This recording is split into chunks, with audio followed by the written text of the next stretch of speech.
రూపాయలు పెరిగిందని తెలియజేశారు. దీని ద్వారా 64,582 మంది ఆయిల్ ఫామ్ రైతులకు అదనపు లబ్ధి చేకూరబోతుందని వెల్లడించారు. రేవంత్ సర్కార్ వ్యవసాయానికి ప్రాధాన్యత ఇస్తూ రైతు భరోసా, రుణమాఫీ పథకాలకు రైతులకు అందించడం ద్వారా వ్యవసాయ రంగం లాభదాయకంగా మారింది అన్నారు.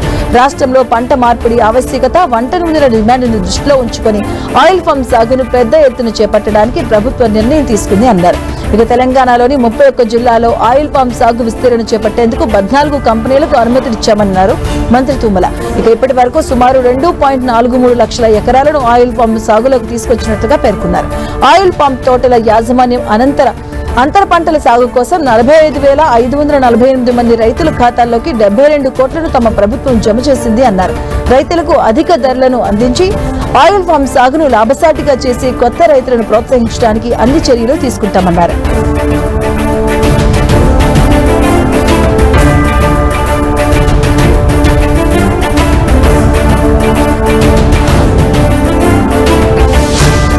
ఏపీలో కొత్త రేషన్ కార్డుల కోసం ఎదురు చూస్తున్న వారికి ప్రభుత్వం తీపి కబురు చెప్పింది. మే నుంచి కొత్త రేషన్ కార్డులు జారీ చేయబోతున్నట్టుగా ఏపీ పౌర సరఫరాల శాఖ మంత్రి నాదెండ్ల మనోహర్ స్పష్టం చేశారు.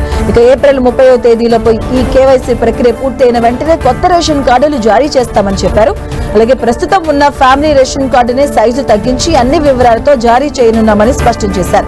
కొత్త కార్డుల జారీ సమయంలోనే కుటుంబ సభ్యుల జోడింపు, తొలగింపు, అలాగే స్ప్లిట్ కార్డుల కోసం ఆప్షన్స్ ఇస్తామని తెలిపారు మంత్రి నాదెండ్ల. ఇక ఆక్యూర్ కోడ్ లాంటి భద్రతా ఫీచర్లతో కొత్త రేషన్ కార్డులు జారీ అవుతున్నాయని పేర్కొన్నారు. గత జగన్ ప్రభుత్వంలో ఎక్కడా వ్యక్తుల బొమ్మలు రేషన్ కార్డులపై ఉండబోవని స్పష్టం చేశారు.